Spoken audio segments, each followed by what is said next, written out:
Love and happiness. Yeah. Something that can make you do wrong, make you do right.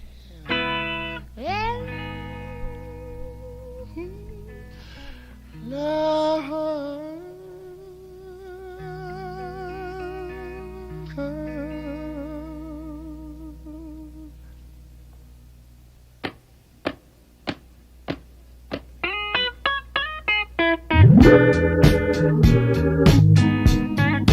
Love and happiness. But wait a minute, something's going wrong. Someone's on the phone, 3 o'clock in the morning. Yeah, talking about how she can make it right. Yeah, yeah. Happiness is when you really feel good about somebody. There's nothing wrong being in love with someone. Yeah. Oh, baby, love and happiness. Love and happiness. Oh.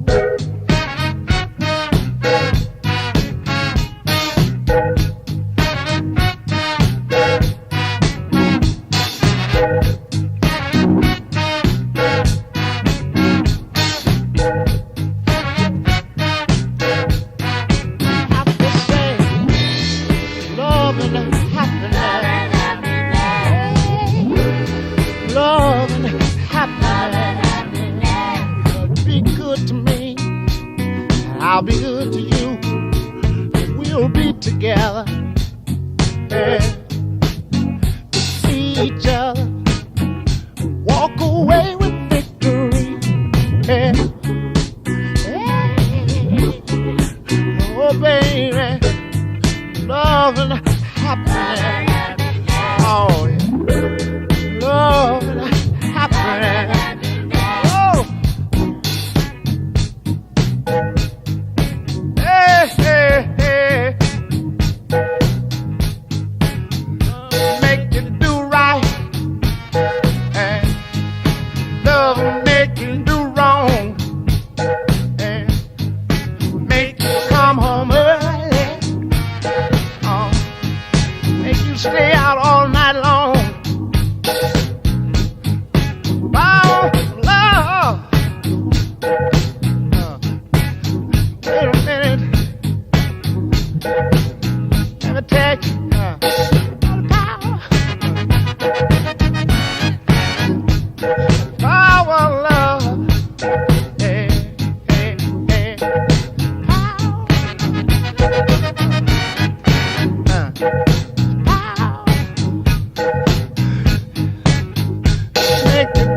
Good morning, everybody. How y'all doing? Welcome to Atmos in the Morning. How y'all doing? Today is February 21st of 2022. Yeah. What's going on with y'all, man? How y'all feeling? Hopefully everybody's doing fine. I know it's Monday, so people, it's hard to get up in the morning on a Monday morning. But whoever is here, good morning. Thank you for being here. Today, we're going to talk about some things, y'all. Okay, as y'all know, on this channel, we talk about a whole slew of different things. We talk about things that happen in your community. We talk about different laws that are being passed. We mix up a little bit of, what's going on with, politics and just a little bit of, here and there. And then we sprinkle in a little bit of entertainment just so y'all can see a lot of this stuff I cannot make up, okay? Let me see who up in here rock with me this morning. K-Love92, good morning. How are you? Black Diamond, good morning, Queen. How are you? Thanks for being in here. What's going on, Love is Fair? What's up, bro? How you doing, man? How you doing? Shawty! What up, Shawty? How you doing this morning? Let me see who else. West Coast Bells is up in here. 5 o'clock in the morning. Where you gotta be? On Atmos in the Morning. Hey, that's the remix, y'all. That's the remix. Anyway, so what's going on, y'all? So as people come in, come on in, say hello if you can. If not, just go ahead and chill.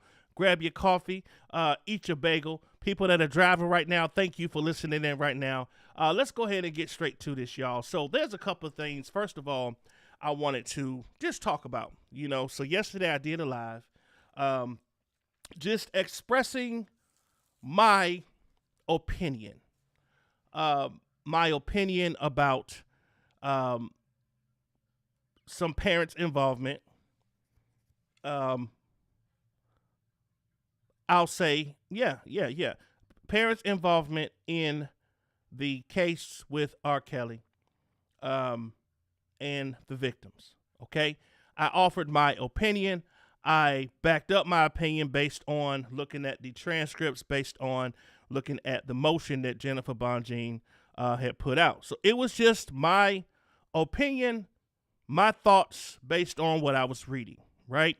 How I just felt as though that there should have been nothing that was linked to any type of controversy, any type of allegations, any type of involvement that would murky or muddy the waters of the legitimacy of the charges, the legitimacy of, if, the R. Kelly coerced and persuaded these victims into these situations in which he took total advantage of them. I just offered my opinion.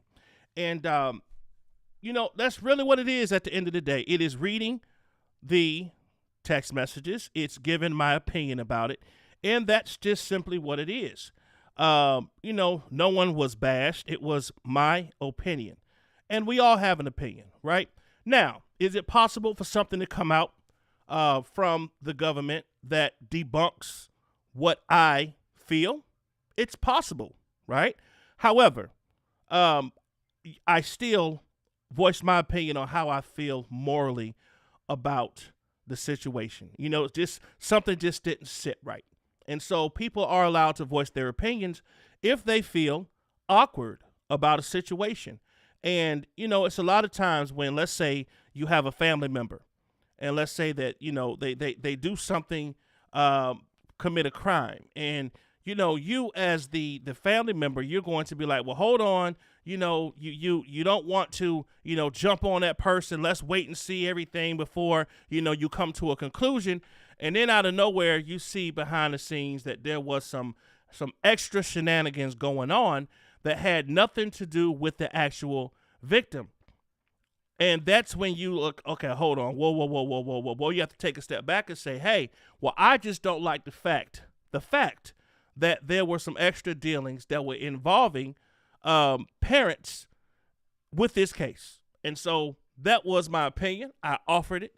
And we are all allowed to offer our opinions about what we feel, okay? And so that is that. Now, I look forward to seeing what the government does respond to with Jennifer Bonjean's motion. And we will see, if it comes out that those text messages that were not entered into evidence of the 233, that they were false, which looking at the evidence, it looks like they are valid, very valid text messages.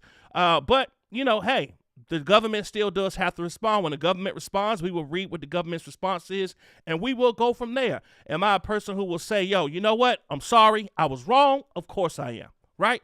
However, I would say that I have a history. If you know me, if you've watched my channel, I am very careful when it comes to putting out something unless there's too much evidence or too much going towards the direction of there being an issue. There's been times when, people have said, hey, man, you need to go in and talk about this. And I'm like, nah, nope, not yet. I don't it hasn't hit me yet the way it hit you. So, but yesterday it did. Yesterday it did. And sometimes you have to compare and contrast different things, and that's what we did. And when we went back and looked at the transcripts, and then looked at what the Jennifer Bonjean was promoting as being a flawed outcome, then it started matching up. When I started looking at what she was saying, and then I went back to the original sworn statements, sworn testimony, and it matched up, that's when it was like, you know what? Fine. This is no longer a matter of me trying to mask how I feel. This is what it is. There was some involvement of, and I'm not saying that, like I said, I wasn't there, right? Can I say that Angelo was directly involved in it? If you look at the evidence, you would say there's no way he couldn't have been, but most of the pressure of it goes on those text messages that were sent by Alice. And so that was the premise, that was the focal point of what Jennifer Bonjean was putting out. And so that was what I read, and that was what I had my opinion based on. Okay? However, Lanice Butte is in the building. Good morning. How you doing? Deshaun Wilkins, what's up, my brother? How are you? How you doing? That's my brother, y'all. That's my blood brother right there, Deshaun Wilkins. Double H, what's up, Double H? K-Love92 says, I don't know who was worse, the Clarys or the Landfairs. If the situation was reversed, the Clarys would have done the same thing, if not worse. You know what? And K-Love92, I hate to say this, but I definitely see your point. It's kind of scary when you think about it, right? But that is not going to be the focus of our morning show, but I did want to address that, from last night, okay? So, like I said, let's move on. So, y'all, here's some things here that I wanted to discuss. I am going through eCam today, so we're going to just look at what we have here. So, this here is a story about a young lady. Let me make sure y'all can see what I see. Go here. Can I move this in or out? There we go. Okay, so here's a story about a young lady in South Carolina who was charged with murdering her 18-year-old boyfriend several months after she allegedly told cops that he accidentally shot himself. A grand jury handed up an indictment against Cassandra Escobar, who was 20, on a single count of murder in the death of Caleb James. Escobar, hold on, y'all. Let me pull up my live so I can make sure y'all can hear me. Perfect. Escobar had been dating James when he died in May of last year, from what she claimed at the time was a self-inflicted gunshot wound. According to the incident report from the Darlington County Sheriff's Office, the report states that Escobar told deputies that James was playing with his gun and accidentally shot himself. When they arrived on the scene, James was only 18 when he died. The sheriff's office began investigating while the Darlington County Coroner's Office got to work determining the cause of death. 1 month after James died from a single bullet wound, Darlington County Coroner Todd Hardy announced the autopsy findings. The coroner's findings ran contrary to what Escobar had allegedly told police. Hardy determined that James had been shot by another person and listed homicide as the cause of death.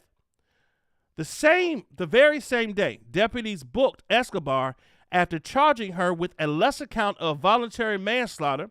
Her court records show that she managed to post bond that day. She was taken into custody.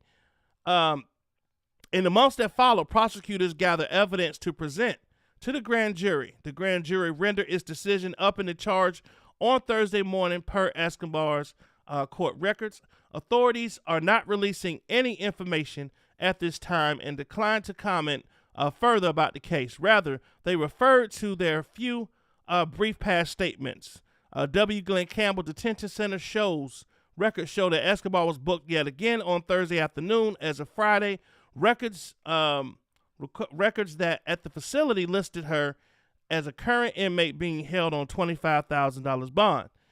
Should the case make it to trial and the result in a conviction, Escobar could be looking at a minimum of sentence of 30 years in prison. Prosecutors could also pursue the death penalty per South Carolina law. So, y'all, I don't know what the inside situation was when it came to this case, right? I don't know if he was really playing with a gun. You know, you got to wait for the evidence to come out to see. But this is scary, y'all. These young kids, if they don't know how to handle guns, or they shouldn't be playing with guns. I never understood why people play, and you see it all the time, why people play around with guns. Like, guns are not something to play with. Why do people play with guns? I don't get it. I don't get it. Like, they're not toys to me. Okay? What's up, Robert Keller? How you doing, brother? Thank you for coming in. Another story, y'all. Another story I think a lot of people will be happy about is that Donald Trump is not looking good for Mr. Trump, y'all. Let me go ahead and play this here so y'all can see exactly what I am talking about. Let me see if I can bring this bigger for y'all. Here we go. Yeah. That'll work. I'll do it this way. Here we go.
So that wasn't the video I was hoping to see.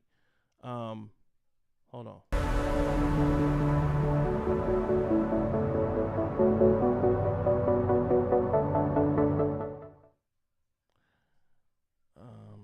No, that's not it. Okay. So it looks like former U.S. Army prosecutor Glenn Kirshner predicted that former President Donald Trump will be indicted, inserting that his days are numbered. Manhattan Supreme Court Judge Arthur Engoron ruled last Thursday that Trump and two of his adult children, Donald Trump Jr. and Ivanka Trump, must comply with subpoenas and answer questions under oath as part of an investigation led by the New York Attorney General Letitia James. Kershaw on Saturday uploaded a short video on Twitter overviewing that decision and provided his analysis of the situation. Donald Trump will be indicted, Kirshner asserted. I'm not sure which jurisdiction will indict him, but he will be indicted. The attorney urged his followers to hold on tight because there's more to come. Kirshner said that the investigative circle continues to tighten around Donald Trump, arguing that Trump's days are numbered. Let's see here, y'all. I think this is it right here. So, did you see this 8-page order by a New York State Court judge, Judge Engoron? This order was issued in a subpoena battle motion. New York State Attorney General Tish James subpoenaed Donald Trump, Don Jr., Ivanka to testify in connection with her civil fraud investigation of Trump and the Trump Organization. Friends, this 8-page order is unlike anything I ever saw as a prosecutor in my 30 years, and I saw a lot of judicial orders. This was as blunt and candid and direct and ominous for Trump and company as anything I've ever seen a judge put in writing. The judge denied Trump's motion and said, no, you and your children, Ivanka and Don Jr., will sit for depositions in Tish James' civil fraud investigation. First of all, Trump will appeal it. He will lose, and hopefully he will lose promptly. And then he will waltz into the deposition, and we all know what he's going to do. He's going to invoke his Fifth Amendment right against self-incrimination. It can be used against him in a civil trial, but it cannot be used against him in a criminal case. That would violate the Fifth Amendment privilege against self-incrimination. So Donald Trump will be indicted. Not sure which jurisdiction will indict him first, but he will be indicted. Hold on tight, folks, because there's more to come. I know I've said this before, it remains true. The investigative circle continues to tighten around Donald Trump. His days are numbered. We need to exercise patience because it's coming. It's coming. It's coming. It's not coming quickly enough, but justice is coming. And justice matters. Well, there you go. There you go. So I think a lot of people out there would like to see Donald Trump answer for something. Maybe he won't be able to answer for, him inciting the riot situation or the situation at the Capitol building. But they say, you know what? We'll get him on something. Get him on something, And so that is what is going to be going on, y'all. So keep your eyes open. As y'all know, if it drops, we're going to talk about it. We are going to talk about it. Just a T, please. Good morning. How are you? All right, y'all. So I don't know if any of y'all have actually felt this pain or felt this heat, but it looks like rent is going insane. People are complaining, saying that the rent payments are starting to get ridiculous. And we're going to just read just a little bit. It says rents reach insane levels across the United States. Okay? Across the United States. It says Crystal Guerrera's Miami apartment has a tiny kitchen, cracked tiles, warped cabinets, no dishwasher, and hardly any storage space. But Guerrera was fine with the apartment's shortcomings.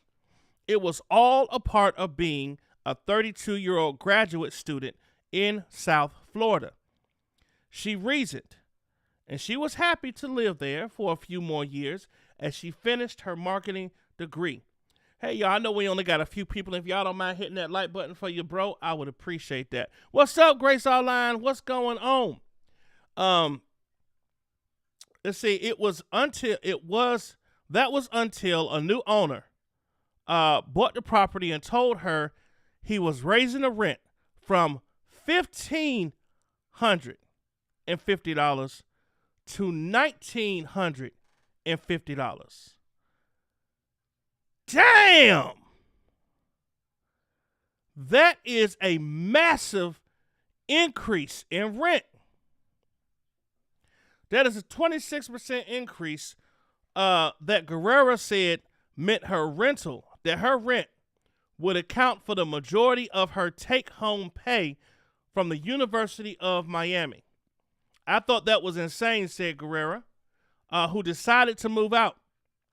Am I supposed to stop paying for everything else I have going on in my life so I can pay rent? That's unsustainable. That is unbelievable. Unbelievable. Guerrera is hardly alone. Rents have exploded across the country, causing many to dig deep in their savings, downsize to subpar units, and fall behind on payments and risk eviction now that a federal moratorium has ended. In the 50 largest U.S. metro areas, median rent rose an astounding 19.3%, y'all, from December 2020 to December 2021, according to a Realtor.com analysis of properties with 2 or fewer bedrooms. And nowhere was the jump bigger than in the Miami metro area, where the median rent exploded to $2,850 a month.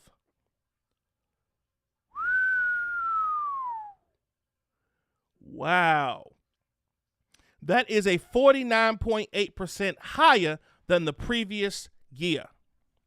Other cities across Florida, Tampa, Orlando, and Jacksonville, and the Sunbelt destinations of San Diego, Las Vegas, Austin, Texas, and Memphis, Tennessee, all saw spikes of more than 25% during that time period.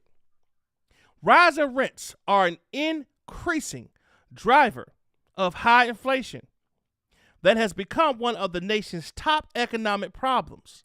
Labor Department data, which covers existing rents as well as new listings, shows much smaller increases, but these are also picking up. Rental costs rose 0.5% in January from December. The Labor Department said last week that may seem small, but it was the biggest increase in 20 years and will likely accelerate. Economists worry that the impact of rent increases on inflation because the big jumps in new leases feed into the U.S. Consumer Price Index, which is used to measure inflation. Let me see. Love is Fair said, my rent increased $120 a month. That's crazy.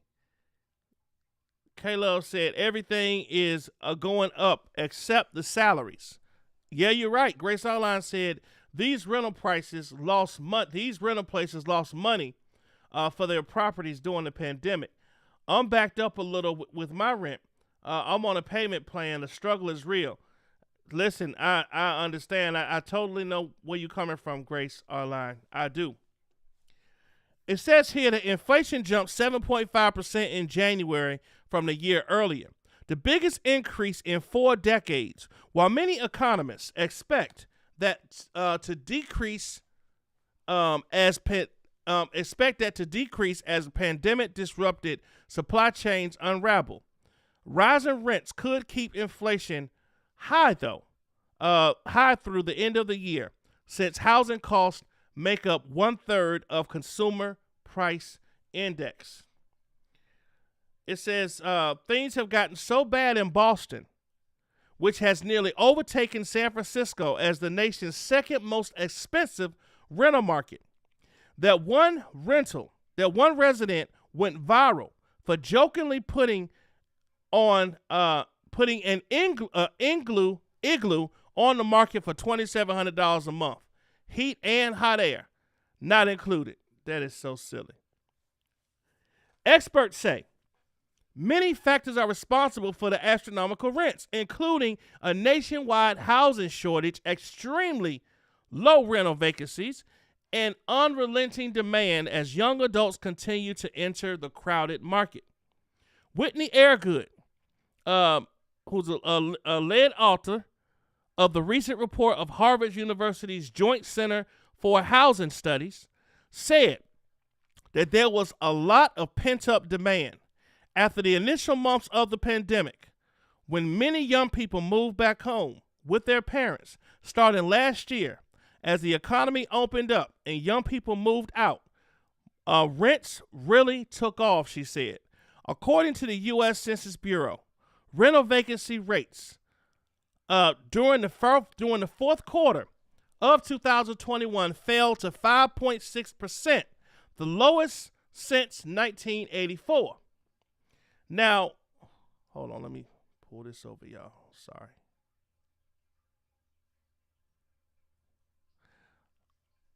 All right, hold on. Says without a lot of rent vacancies, the landlords are accustomed to having what gives them some pricing power because they're not sitting on empty units that they need to fill, said Daniel Hale, Realtors.com chief economist. Meanwhile, the number of homes for sale have been at a record low, contributing to ballooning home prices that have caused many higher income households to remain renters, further upping the demand. Y'all, this is insane. Has anyone else other than Love is Fair got hit with a rental increase? If you got hit with a rental increase, put a 1 in the chat. If this direct subject affects you, put a 1 in the chat. Grace Arline said, it has in New Jersey, especially our taxes increase. We are not evening out. I barely have the savings. K-Love 92 says, I was laid off last year, still playing catch up. And it's rough out here. It is rough out here. Grace Online said, give me rent relief. I'll deal with my credit loans. I know that's right. Good morning, D. Grand. D. Grand said, good morning. I hope everyone is well. Been through some bad times. Pray for my family and strength. Will do, D. Grand. Will do. God bless you and your family. I'll be praying that you do pull through whatever you're going through. You know how to reach out to me if you need to. Bird Lady Speaks, good morning. K-Love 92 says, if you got any unemployment in 2021, it is taxable, unlike in 2020. That's so unfair. Grace Arline said, yeah, I wish I can screenshot it to you. That's crazy. K-Love 92 said, they said in VA property tax going up like 37% this year. Whew. My goodness. I think we got some people in here that have some rental properties that they rent out. I didn't know if they wanted to chime in or not and just, kind of help us understand, exactly what in the world is going on with these doggone rental things going up. Like people rent because they need a place to go, for one. Some of them may not have the means to be able to actually buy a home, but this is definitely crazy. It's crazy, y'all. So here's another story that I wanted to go over with y'all. Dr. Dre is taking some heat, it looks like, for some of his past transgressions. Says here, forgot about Dre. Abusive past comes back to haunt the producer after the Super Bowl halftime show. Why they can't leave Dr. Dre alone? Why they can't leave the man alone? It says Dr. Dre performs during the Pepsi Super Bowl. It says Dre's performance at halftime Super Bowl. Wow, that was a big doggone misspelling. Y'all see that? Super bound. They put super bound. Okay. Was for all intents and purposes a smashing hit. Not only did the nostalgia-inducing medley of songs produced and performed by Dr. Dre, along with the likes of Eminem, Kendrick Lamar, Mary J. Blige, Snoop Dogg, and 50 Cent keep fans engaged at SoFi Stadium in Inglewood, California, but it also reestablished his undisputed ability to make classic music, just in case anyone forgot about Dre. Nowadays, everybody want to talk like they got something to say, but nothing comes out when they move the lips. It's a budget to be rich, because they forgot about Dre. Hey, what y'all know about that? So it says here, the entrance. So this was the entrance of it, y'all. I want y'all to check this out. Listen, it was fire. It was fire. See if it let me play it.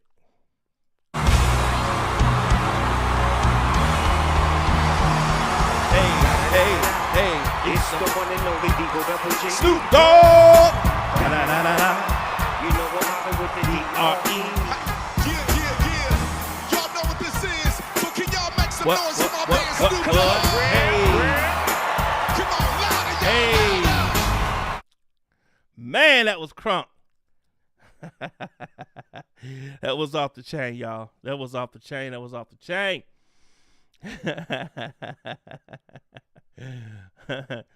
All right. So it says here, however, there was one other notable result of Dr. Dre's Super Bowl halftime performance that can't be ignored. It revived widespread criticism of his very real, brutal history of domestic violence and abuse against black women. In particular, when it was announced back in October of last year that Dr. Dre would be performing at this year's Super Bowl halftime show, we only days removed from the sex abuse conviction of R. Kelly. The timing of the disgraced singer being found guilty of and Dr. Dre getting the gig of a lifetime prompted critics to speak out against what they called mixed messages to society. There was no shortage of think pieces noting how R. Kelly's conviction,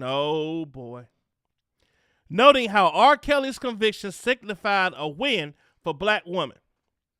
But then the mainstream media went silent about Dr. Dre's abusive past, not to mention the tone-deaf irony of the NFL announcing Dre's selection days after the verdict. So the Masked Girl Summer said, people celebrating R. Kelly going to jail and serial abuser Dr. Dre headlining some football game in the same breath. Like, where is the cognitive dissonance? Where is it? Is it protect and believe black women or no? Oh my gosh. All right. There still remains a question of why mogul Jay-Z, whose partnership with the NFL puts him in charge of the Super Bowl halftime show and who has frequently collaborated with Kelly and Dre, after their abusive ways were established, would choose Dre for the show, knowing that the abuse of black women was fresh on the collective consciousness of black people following Kelly's conviction. It was a little bit too, it was all a bit too much to reconcile for critics on social media. The only place that the debate seemed to be taking place as people sounded off on the apparent contradiction being conveyed to a society that looks down on one man for abusing black women and looking up to another who has admittedly been guilty of similarly reprehensible behavior. It begs the question, is one form of abuse more tolerable or acceptable than the other? The obvious answer, of course, should be no. But sometimes actions speak way louder than words ever can. Now, without factoring the billionaire adjacent's contentious relationship with his daughter, who said that she was homeless as recently as last summer, let's take a look at the facts surrounding his association with other black women as we know them, in chronological order. D. Barnes. Oh boy, this a whole doggone show, y'all. This a whole doggone show right here. You know what? I think I'm going to press pause on this segment, and we're gonna come back and we're gonna talk about this. That's what we're gonna do. This is really a great topic to talk about. So let me move on to some other subjects. We're going to come back and talk about this. Okay? That's what we're going to do. T-Bam! What's up, T-Bam? How you doing? Okay? Grace Outline said, really now, it's like I don't even care. The word don't care. The world don't care. Obviously, look at the Super Bowl. They should have been got Dre for abuse. But no, they forgot about they forgot about Dre. You silly. No, y'all, I think this right here is a whole nother doggone live. Just talking about this because listen, they got a point, right? They got a point. So that's what we're gonna do. We're gonna table this Dr. Dre discussion for another time. Okay? Let me get out of this.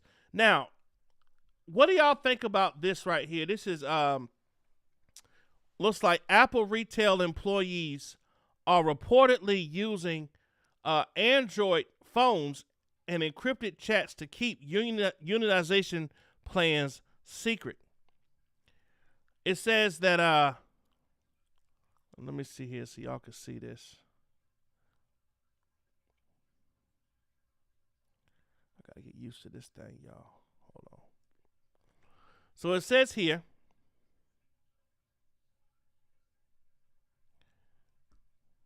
I'll move you over.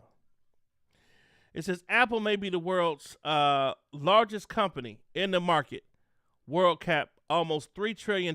Its retail workers seem to hardly benefit from all of the success. According to the latest reports, as a result, employees at several Apple stores across the U.S. are secretly working to unionize based on issues. So here's my question I got off the top. And I think this should be a pretty logical question. Why would anybody put out here that they are secretly planning to unionize? Doesn't, like, if it's a secret, shouldn't it be kept secret? Why? Who? How? When? And what do you expect to get out of letting your plans that are supposed to be secret be known for the world? Let me make sure y'all can see this pretty good. Maybe I'm tripping, y'all. Maybe I'm tripping. I don't know. It just don't make sense to me. But it says, Apple may be the world's largest company with a capit market cap of almost $3 trillion. But its retail workers seem to hardly benefit from all that success. According to the latest reports, as a result, employees at several Apple stores across the United States are secretly working to unionize based on issues surrounding their take-home pay. The descent has seen employees of at least 2 Apple stores garner support from national unions on the way to making submissions to the National Labor Relations Board, per sources speaking to the Washington Post. Now, what's more, another 6 locations are supposedly at less advanced stages of the unionization process. Apple's hourly rates are consistent with what other retailers pay in the same regions. But the animosity comes from the fact that most of the other companies do not earn nearly as much as the tech giant. Rising inflation and housing prices across the country are impacting unionization decisions too. And many of the workers feel like their hourly wages are not keeping pace. The pro-union workers spoke to the media outlet in confidence, not yet wanting to let out their identities to avoid possible retaliation from Apple, to avoid eavesdropping by store managers, and ensure that they remain anonymous. The said employees have also reportedly been using encrypted chats and even Android phones. Apple has more than 270 locations in the United States alone and employs over 65,000 retail workers. The company is known for its loyal customers and employees alike and has seen astonishing growth in the recent years. It's generated over $365 billion in revenue for the 12 months leading up to September 30th, 2021. That's a 33% increase year over year. The company did say that it plans to increase retail employees' pay by between 2% and 10%, depending on the store and location and role, according to Bloomberg, and will double the number of sick days offered for both full-time and part-time employees, along with increases to payday allotments and paid parental leave up to 6 weeks. The retail employees' fight for unionization was reportedly inspired by recent wins at several Starbucks stores around the U.S., which started at store in Buffalo, New York, and has since spread to nearly 100 stores across the country. Okay, listen, it may work out for them. If you work at Apple, then, hey, this may be a good thing for you. This may be a good thing for you if you work for Apple, right? Maybe. Now, y'all, check this crazy crank out. Ted Cruz. This dude is he has always been off the chain. Okay? So, Ted Cruz, and let me just bring this up a little bit so y'all can see. This guy says out his mouth, y'all, that Biden's promise to put a black woman on the Supreme Court is racial discrimination. That is what this crazy crank is saying. Says here the Republican Senator Ted Cruz complained on Sunday that Joe Biden's promise to nominate a black woman to the Supreme Court was an instance of racial discrimination, but also claims that the GOP would not drag the eventual nominee into the gutter in confirmation hearings. Democrats today believe in racial discrimination, Cruz told Fox News on Sunday. Of course, they would let him say something like that.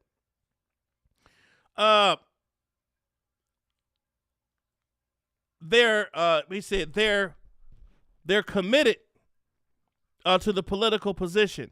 I think it is wrong to stand up and say we're going to discriminate. Biden made his promise on the campaign trail in 2020. Stephen Breyer, the oldest justice on the court, announced his retirement last month. James Clyburn, the South Carolina congressman and House whip, was instrumental in securing Biden's promise. He has pushed for the nomination of J. Michelle Childs, a judge from his state, who has also attracted support from Lindsey Graham, and, like Cruz, an influential Republican on the Senate Judiciary Committee. Childs is reported to be on a short list of 3. This administration is going to discriminate, Cruz insisted. What the president said is that the only African-American women are eligible for this slot. That's 94% of the Americans are ineligible. The Texas Senators host, Bill Hemmer, did not point out that justices have been chosen on grounds of identity before. The last Republican president, Donald Trump, promised to pick a woman to replace Ruth Bader Ginsburg, and did so when the liberal lion died in September of 2020. Cruz championed the nominee, and Coney Barrett, a hardline Catholic conservative. Of course he's going to channel that because they are going to try to push through things that meet their narrative. As a result of Trump's 3 picks, conservatives outnumber liberals in the court 6-3. The replacement of Breyer, which could be Biden's sole nomination if Republicans win back the Senate, will not alter the balance. Cruz is an accomplished conservative provocateur. On Sunday, he chose a provocative example of the jurist who he said would not qualify for consideration by Biden. So, y'all, to make a long story short with this guy, he has always said some crazy, outrageous, insane things out his mouth, and that's just what he do. But to say that since Joe Biden promised to get a black woman in the doggone justice, as a Supreme Court judge that that's racist, that sounds racist to him to say, in my opinion, in my humble opinion. Okay? All right, y'all, check this out. Now, I don't know if any of y'all go fishing. Do any of y'all like to fish? If you like to fish or go fishing, put a 1 in the chat.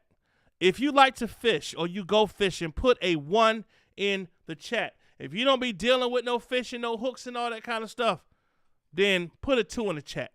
If you like to fish, put a 1 in the chat. I want y'all to see this video here. Now, this would spook the mess out of me because catfish, to me, are really weird fish. Really, they weird looking. But I want y'all to see this video. Check this out. This says a catfish bit a man's leg and stole a sneaker. Check this out. Давай. Том, который кусается.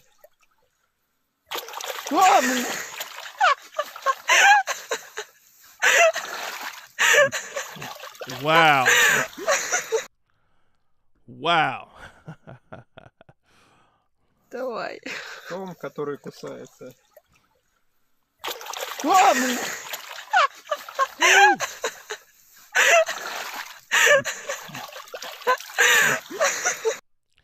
Now, last I checked, catfish didn't have no teeth, I don't think, right? But if that would have been a type of fish that had teeth and looked like dude had some Crocs on, if I'm not mistaken, that could have been a really bad situation. That could have been a really bad situation. But yeah, I didn't know that catfish could do something like that or would do something like that. Okay? Now, y'all,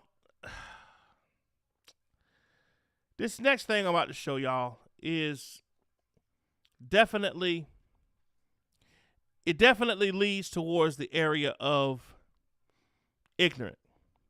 Okay? Let me show y'all what I'm seeing right now, so as y'all can see, so y'all can't say, you know. So this says unemployment got us working a lot. Brooklyn gang charged with stealing $4.3 million in COVID-19 relief after flashing their cash on a YouTube music video.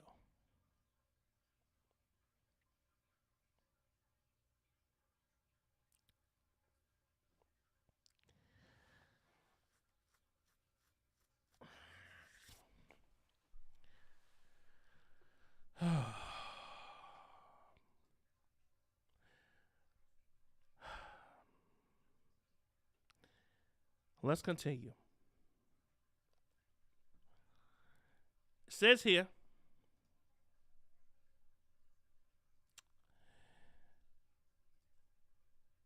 a Brooklyn street gang has been charged with pocketing more than $4.3 million in pandemic relief benefits, using stolen identities to file 1,000 fraudulent unemployment claims, prosecutors said. 11 members of the Wu Gang were accused of filing more than $20 million in false benefit applications, about a fifth of which were approved, and having the payment sent to addresses they controlled.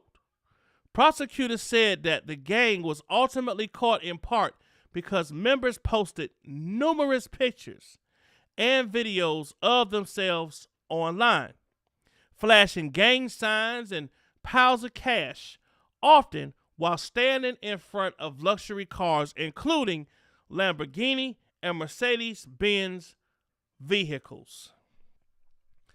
Y'all, if I had my I can't make this shit up button on this channel, which it's gonna be on there after the day, especially since I just converted the morning show over to here.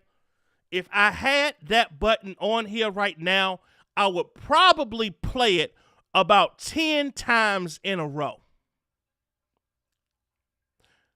y'all,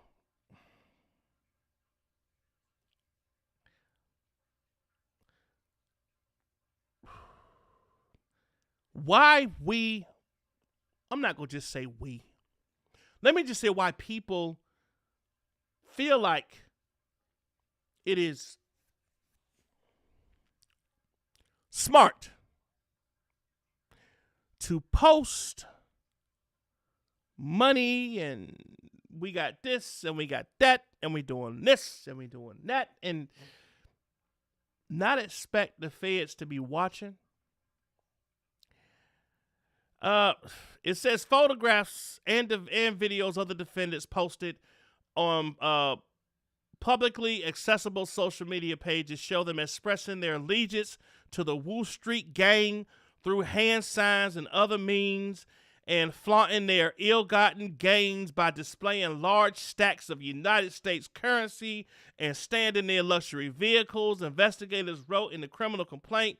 In May 2021, several of the accused gang members appeared in a music video on YouTube entitled Trappin', which included lyrics such as, "Employment got us working a lot."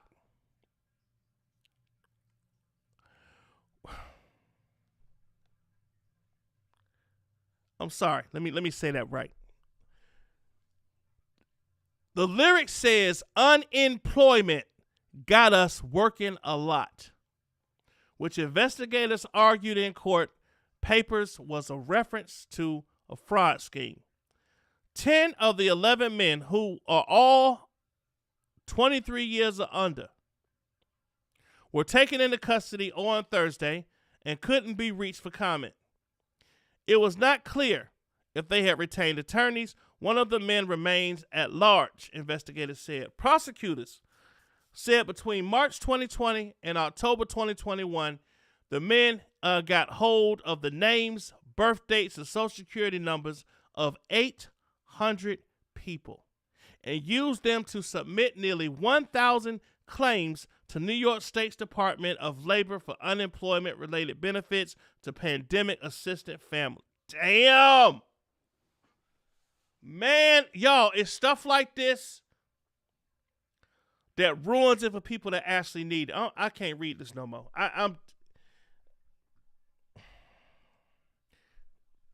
It's stuff like this, y'all, that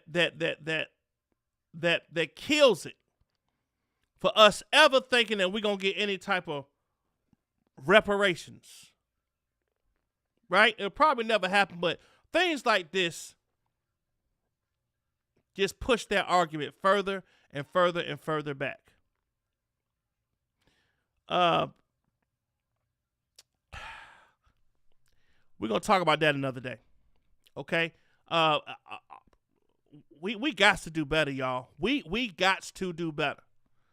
All right? Now, if you want to talk about God being a blessing and God looking out for you, I want y'all to see this video. I want y'all to see this right here.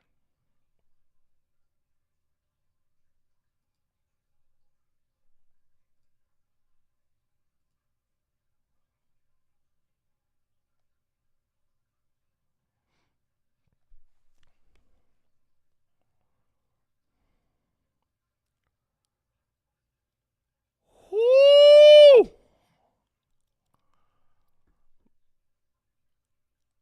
Ooh. Ooh.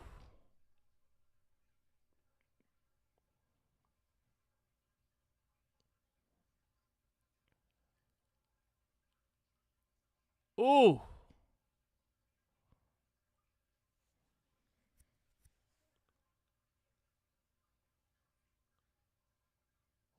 Ooh. Look at that again. You walking on the snow, just chilling. And all of a sudden, this happens. Whoo!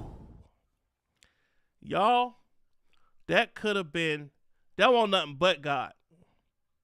That won't nothing but God. And as you can see, it happened 12/24/2021. That was their Christmas gift right there. The gift of life. God gave them a gift of life. They should always remember that date that God spared both of their lives. Y'all can't tell me that there's not a God. You can't tell me there ain't no God now. All right, y'all. Here's my last story here for the day. This here is talking about the tense diplomatic efforts continue to avert the Ukraine conflict. It says that Joe Biden agrees. Let me just bring this up a little bit more. It says Biden agrees in principle to meet with Putin, but satellite images, videos of the situation on the ground show intensified activity. So let's see this.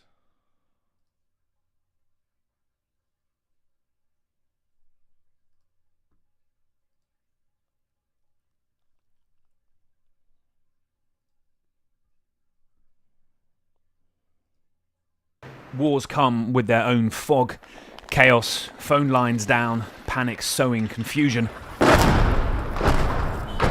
But in eastern Ukraine, that fog has long been fanned, amplified, with false narratives, critics say, part of Moscow's strategy.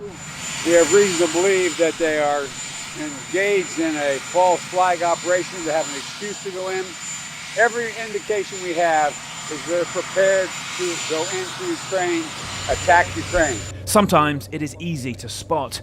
A separatist leader, Denis Pushilin, called on citizens in the separatist Donetsk People's Republic to flee Friday's escalating violence into Russia. But the video file of this speech, which mentioned Friday's date, сегодняшнего дня, 18 февраля, was in fact created on Wednesday, according to its metadata. вопреки A здравому similar speech from the neighbouring separatist area Luhansk had the same timing issue. So, unless the same technical fault occurred both times, both leaders seemed to know midweek how bad things would get by Friday, making the call for civilians to flee a lot less spontaneous. Then an explosion hit the city of Donetsk, separatist media said. They showed this military jeep destroyed. Nobody was harmed, but the apparent blast fed a narrative of violence mounting around the separatists. Then there is the mass exodus of civilians from separatist areas, planned for hundreds of thousands, but so far a lot less. Pictures on Russian state TV. They get 10,000 rubles or $130 on arrival in Russia, and however many really arrive, it is the sort of pretext Russia used in the past to justify assisting separatist rebels. This video is quite dramatic, and separatists said it was of clashes with Polish saboteurs trying to blow up an ammonia storage plant on Friday morning. But the video's metadata shows it was created about 10 days earlier, another technical fact that doesn't fit the separatist narrative. A separatist news crew was at hand too to capture this, another blast at a pipeline. The cameraman could have miraculous timing, or it could fit into the slow pattern of misinformation, which grows often in advance of the violence in eastern Ukraine and provides a signal of what is to come, the direction in which the fog of war is being fanned. All right, y'all. All right. So, there we go. So I hope that, that this situation can be de-escalated.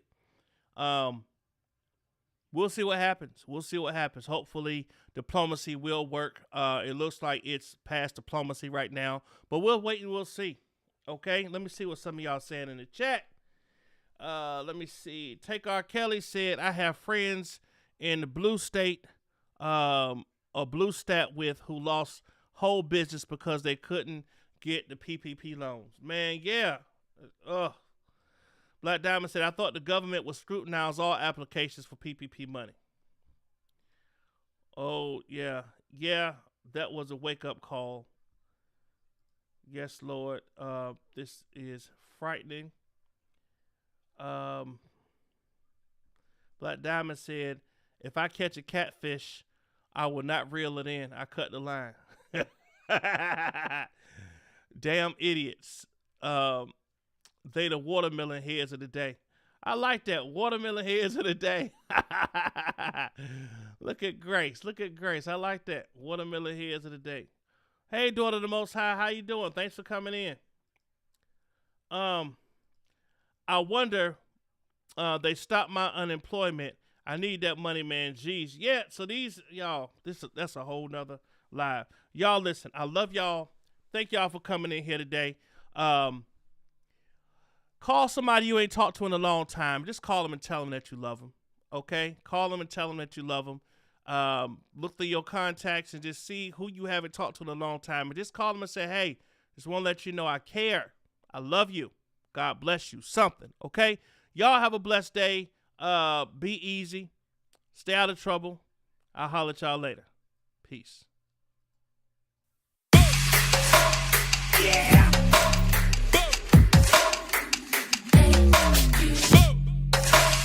Yeah.